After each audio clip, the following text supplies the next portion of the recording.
Hey, it's Amy from One Untamed Shrew and Spiral Higher and Be Love Ed. Fun combination, I know. Still working on that. Just want you to be able to find me. So, again, that's spiralhire.com, spiralhire at yahoo.com, and here on YouTube.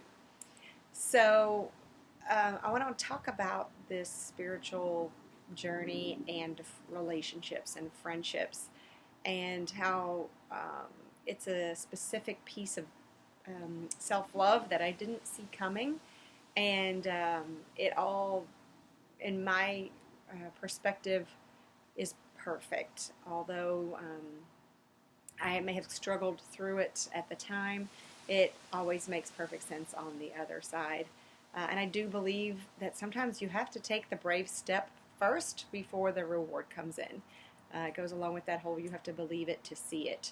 But you do have to show the universe your bravery. You do have to show your skills and your commitment and your dedication to the journey.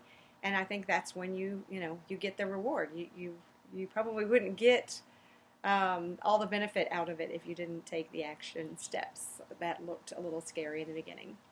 I've had a couple of friendships that I've had to, I don't say remove myself from. I don't like to look at it like that. It's that our paths took a different direction. And I use this example all the time. Like many times in a relationship, you're walking down the same path with someone for a year, 2 years, 10 years, 20 years, and then all of a sudden something dramatically shifts you on a different path. And depending on how long it goes and the trajectory and all of that good stuff, eventually, you're just kind of far apart. And you're not ungrateful for the time you spent together at all. You really, really do, I think, understand that all of that part of the journey was wonderful. And it's just you can wave to the person from the path you're on, but it's not less love, just less energy, and that's part of it. And some of my friends didn't necessarily understand when I had to do that, but it just really was important for me, and it's a step I took toward myself. The situation wasn't optimal. There was some, I would say manipulation, but not in a negative way, maybe an unconscious way. And they may not have been that way with anybody else, but with me, it was an opportunity to empower myself and to possibly open up some karmic healing for them. One person in particular, I do know that we had karma together, and we basically reactivated that same karmic wound from a past life, and it's an opportunity for her to heal it if she will do so. And she's a spiritual person, so I'm pretty sure she is. But it's like I woke up one day with complete memory of the karma, and where before there was no memory, it was all love and friendship and partnership and building. And then all of a sudden it's like, oh nope, time for you to take a hard right on your journey, and this person is going left, so you guys gotta kind of go your separate ways. But sometimes there isn't a clear-cut reason to do that aside from you just feel it. You just like your heart will pull you, and you choose yourself or you choose the other person. And if you choose to continue going down their path, you're just getting further and further away from your own journey. I still think you're going to turn around and go back the other way, but it's all part of it.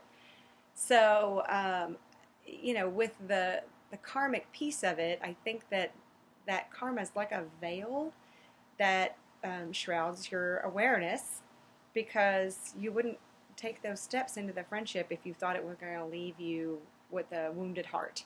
I remember knowing on my first date with my first husband that we were going to get married. I had no idea we were getting divorced.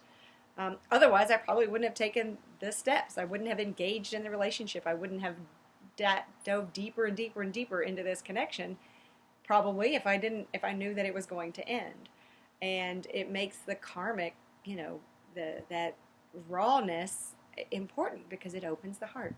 And I always am a huge fan of this, and I wish I knew who said it, but I did not break your heart to hurt you. I broke it to open it. And every heartbreak, every stinking one of them has led me to a more expanded heart and more awareness and more healing and more remembrance and all of that good stuff.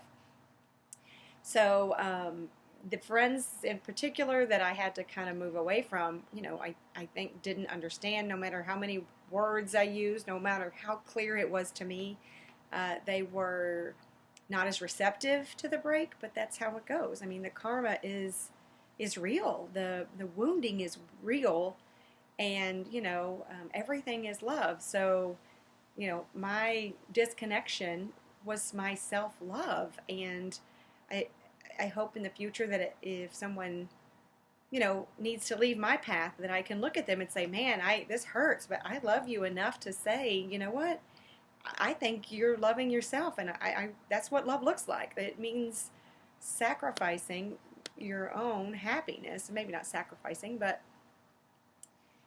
honoring the sacrifice, so that another person can be happy if that's where they're drawn to being.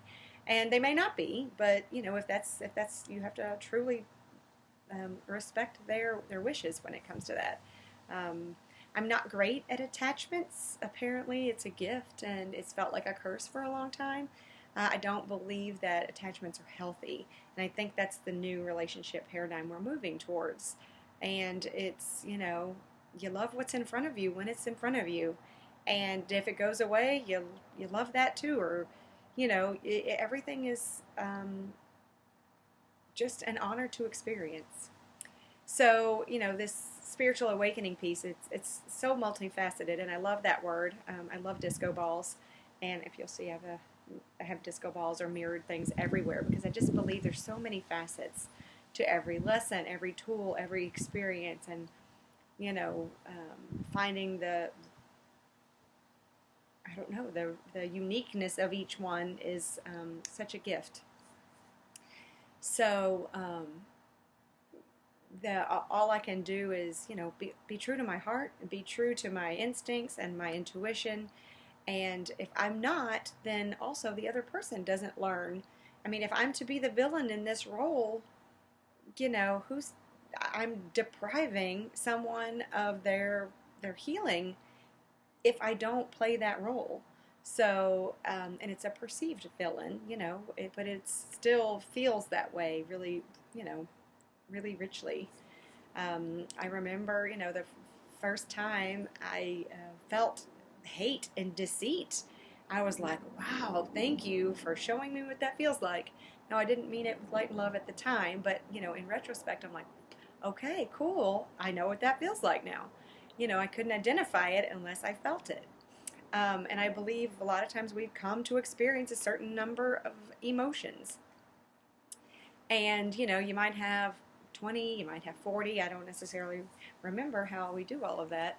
But, let's just say there's 20 emotions that you were hell-bent on experiencing in this lifetime. And, your friends are the closest ones to you, or your relatives, or your, partners, your children.